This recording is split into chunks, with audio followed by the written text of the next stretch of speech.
What was the excitement level for tonight? It's awesome.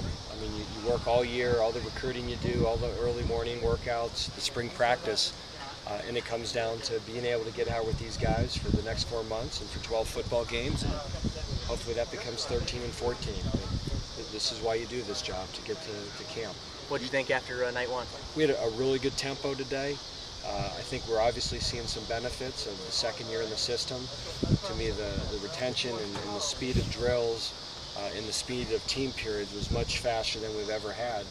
And I just think our guys now have been through a full year of knowing what to expect and knowing how we run things and knowing our systems. Coach Clawson, you lost a lot of guys. I mean, you don't even have to go through them. Freddie Barnes, Tyler Seaman, go on and on. What's that like, knowing that a lot of those guys that were here for you in year one aren't going to be here in year two? I mean, it's college football. This is my 22nd year doing it, and we knew last year, as soon as the bowl game was over, that we'd be facing this situation. So we've recruited for it. We've had spring practice.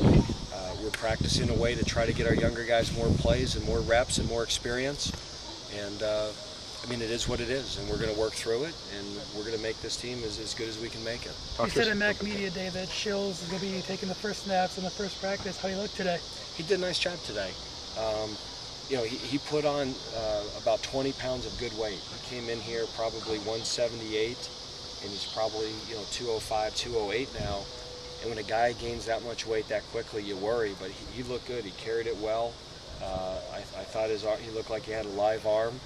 And the ball was going, for the most part, where it should go. And that's what you look for in a quarterback. Are they reading the play? Is the ball being delivered where it should go, when it should go there? And, as coaches, I'm always going to give you the coach speed. We'll check the film. But based on a quick watch and practice, for the most part, I thought he had a pretty good day, and the ball was going where it should go. Talk to us about Sean Joplin. Obviously, he's going to get a chance this year after sitting out last year.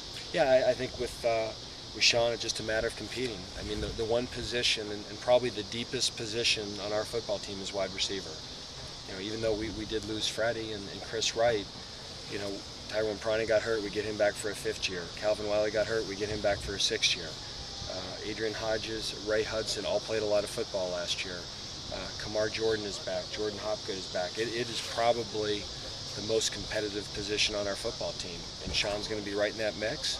And a handful of those guys are going to have to separate themselves from the pack. You guys are picked 4th in your division. Just does that tick you off at all? I mean, is that you look at it, or just kind of say, the media's a bunch of idiots? We're a bunch of idiots. No, I mean, I think you have to. The media, I think, makes evaluations based on what they know. And when you're as young as we are, and there's so many unknowns, obviously that plays against you in the preseason polls. But we were picked 5th a year ago, and had a lot more veteran teams. So I don't know, maybe they think that we're better this year than last year. It's the writers, not the broadcast guys. So, well, you just said you were part of the media. I didn't. So I'm part of the media. I didn't vote, though. You got me confused now. Where did you pick us? I didn't vote. I didn't have a pick. Well, if you had a vote, where would you pick us? Probably 2nd in the division. Okay. So, well, I like your pick. Where would you have picked you? I don't make picks. We take a team. Yeah. Oh, come on, Clawson, now, Coach. You can't do that. You're gonna get coach speak from me on this one. I don't worry about the preseason. I worry about the games. And like I said, we looked too closely where we were picked. We shouldn't have shown up for half the games. And that was a team that found a way to put some pretty good games together and find a way to win games. And this team has to forge its own identity. And that process is starting right now. Goals for this year? To get to the MAC championship game and win it. A month until Troy University. What's the main thing you have to get these kids ready for? I think just the speed of the game.